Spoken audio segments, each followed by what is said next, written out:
Buenas a todos. Hoy vamos a comenzar con la tercera unidad, en la que abordaremos la problemática en torno al lugar de la mujer dentro del campo del arte y al uso del cuerpo como estrategia en el arte contemporáneo. Para comenzar, analizaremos un texto fundamental que inaugura una discusión aún problemática. Se trata del artículo de Linda Nochlin titulado ¿Por qué no ha habido grandes artistas mujeres en la historia del arte?, publicado por la revista Art News en enero de 1971.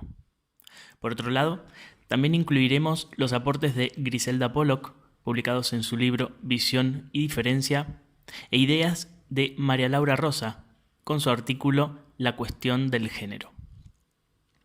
Primero, debemos tener en cuenta que las corrientes feministas no se presentan de manera homogénea, sino que están construidas por un conjunto heterogéneo de movimientos políticos, culturales, económicos y sociales que buscan la igualdad de derechos entre el hombre y la mujer.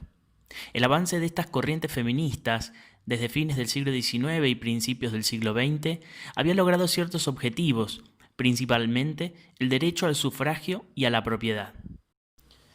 Pero en la década de 1960 tiene lugar lo que se conoce como segunda ola, en la que se van a ampliar las discusiones hacia la desigualdad cultural, la sexualidad, la familia, los derechos de reproducción y el lugar de trabajo. Algunas autoras como Simone de Beauvoir, Kate Millett o Judith Butler son fundamentales para comprender la construcción teórica de este problema.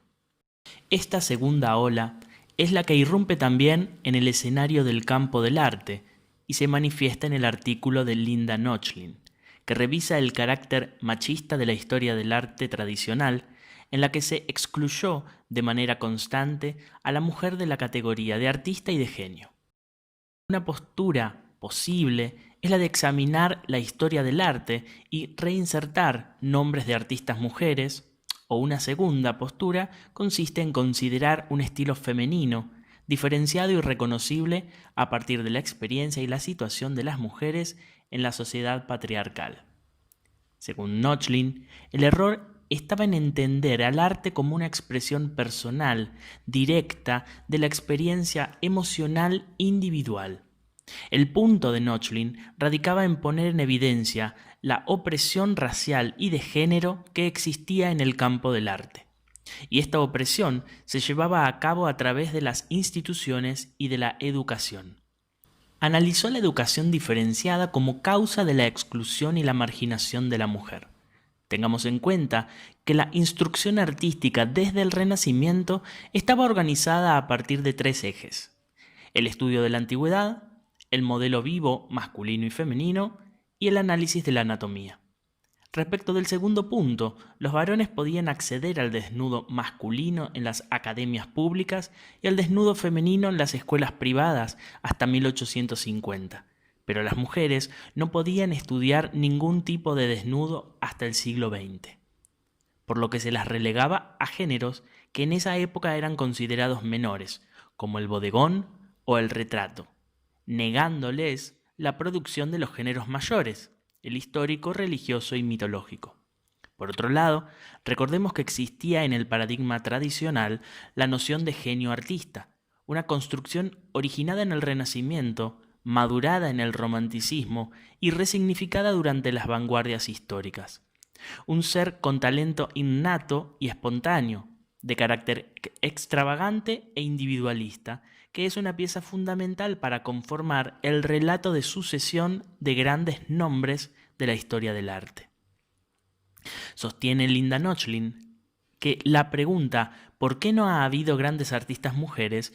Nos ha llevado hasta ahora a la conclusión de que el arte no es una actividad autónoma y libre de un individuo superdotado, influido por los artistas anteriores y de forma más vaga y superficial por las fuerzas sociales.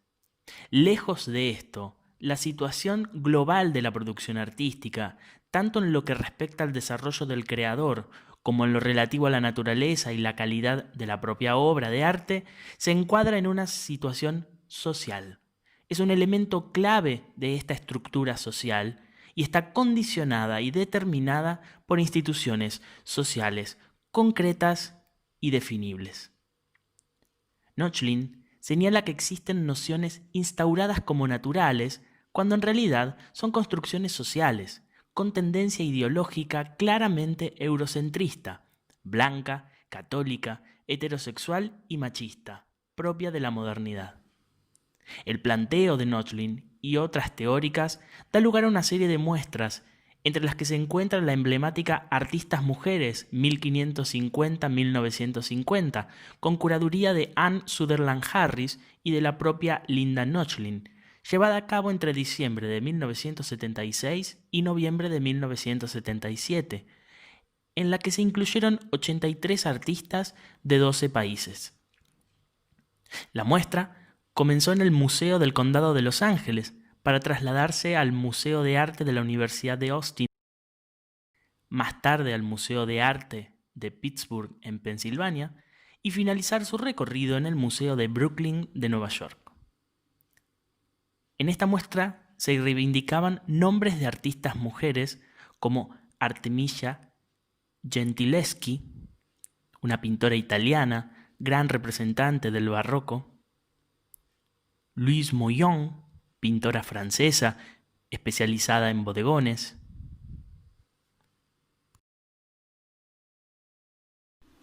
Rachel Rush, pintora de los Países Bajos, especialista en los bodegones de flores; Angelica Kauffmann, pintora suizo-austríaca de enorme popularidad, lo que la llevó a tener una gran fortuna en la etapa del neoclasicismo; Elisabeth Villiers-Lebrun, pintora francesa, una de las retratistas más demandada de su época;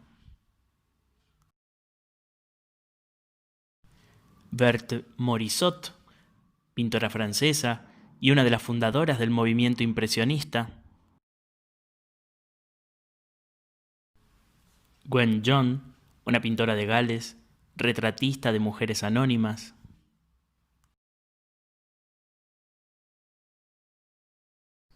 Natalia Goncharova, pintora de gran importancia dentro de la vanguardia rusa;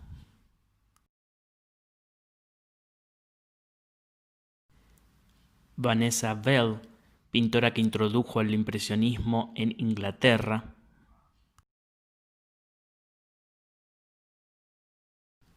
Lyubov Popova, pintora de las vanguardias rusas en la época revolucionaria;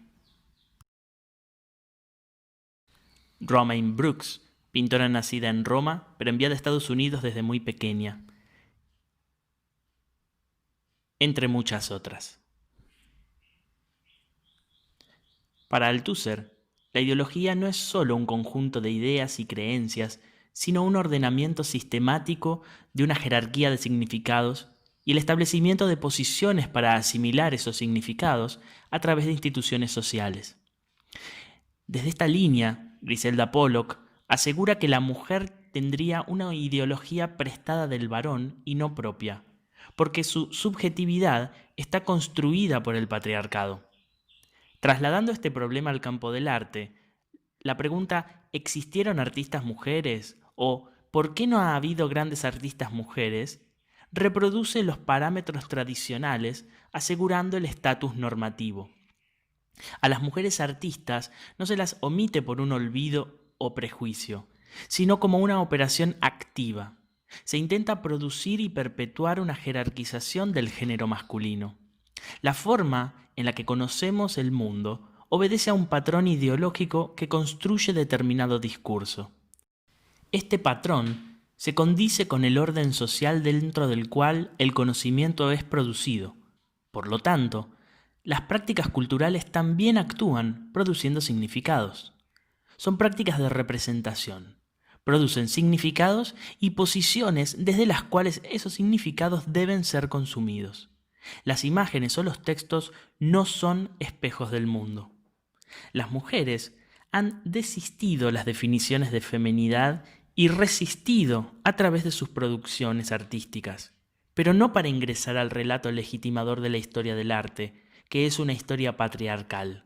En este sentido, Pollock avanza hacia otro escenario. Asegura que las sociedades occidentales se organizaron en un sistema falocéntrico, en el que la mujer ocupa el lugar de lo otro. Para Pollock, El eje problemático radica en cómo encuentra la mujer la manera de escurrirse de esa tradición artística. Las imágenes y símbolos culturales son formas en las cuales las prácticas y los discursos sociales construyen las nociones de mujer, sexualidad femenina, grupos étnicos, de clase, de orientación sexual, etc. Durante las décadas de 1980 y 1990 surgen exposiciones en las que se problematiza el concepto de mujer y se da lugar a analizar la identidad como un territorio complejo no binario. De esta manera, Catherine de Seger cura la exposición Dentro de lo visible, una travesía elíptica del arte del siglo XX desde lo femenino, realizada en el Instituto de Arte Contemporáneo de Boston en 1996. En la muestra, se le da mayor visibilidad a artistas como Louise Bourgeois, Eva Hesse, Hannah Hodge, Nancy Spero, Sophie Tavo Arp, Agnes Martin, Mona Hatton, Claude Cahun, Ellen Gallagher, Geho, Francesca Goodman, entre otras. Ante este núcleo problemático, podemos definir entonces tres estrategias posibles. La primera fue eminentemente teórica, a través de publicaciones. La segunda fue una estrategia curatorial, a través de muestras, textos y catálogos. La tercera agrupa estrategias de producción artística, en las que el problema se señala a través de las piezas como escenario para la discusión de diversos temas. Hacia la década de 1990, los tópicos de artistas feministas van a incluir problemáticas referidas a la violencia, como es el caso de Nora Aslan y Mantel de cocina. En una mirada superficial prima la apariencia agradable del mantel, en la que resaltan los elementos decorativos, que sumergen lo real tras lo aparente. Una mirada cercana podría dar lugar a percibir la violencia que atraviesa la escena. Otra de las temáticas más relevantes de artistas feministas va a ser el cuerpo. En la historia del arte, la mujer es objeto de deseo, exaltación, amor o rechazo. Representada y definida según las modas, modelada según las épocas, la mujer era un objeto más que un sujeto, construyendo ideales de belleza y de comportamiento. El arte replica relaciones desiguales enquistadas en nuestra cultura, y esas producciones simbólicas se estructuran en torno a la mirada masculina. La presunción de un espectador masculino transforma a la mujer entonces en fetiche. Desde este problema, artistas como Joan Semmel utilizan recursos tradicionales para perforar la mirada masculina del cuerpo de mujer, ubicando al espectador en una perspectiva literalmente de mujer. Por otro lado, Sylvia Slade problematiza el uso de la imagen fetiche de mujer, invirtiendo los roles del baño turco de Ingres y desnudando la imagen de reconocidos críticos de arte de su época, incluido su propio esposo, Lawrence Alloway. Algunos de los desnudos masculinos llegaron a ser un verdadero escándalo, y un juez de la Corte Suprema del Estado de Nueva York encabezó una campaña para eliminarlos de los museos. Slade, sorprendida por estas reacciones violentas a sus pinturas, respondió: «Me pregunto si el juez se opondría a un desnudo femenino. No veo por qué los genitales masculinos son más sagrados que los femeninos». La representación del desnudo desde una perspectiva no hegemónica fue un problema abordado por Lucian Freud y continuado por Janis Saville. La exuberancia, el envejecimiento, las manchas y durezas de la piel dan cuenta de la desidealización de los modelos de belleza, saliéndose por fuera de los cánones tradicionales. Saville avanza hacia una deshumanización de los cuerpos desnudos, al quitar los rasgos individuales y perforar las diferencias de sexos. Esto fue todo por hoy. Seguimos en próximos videos.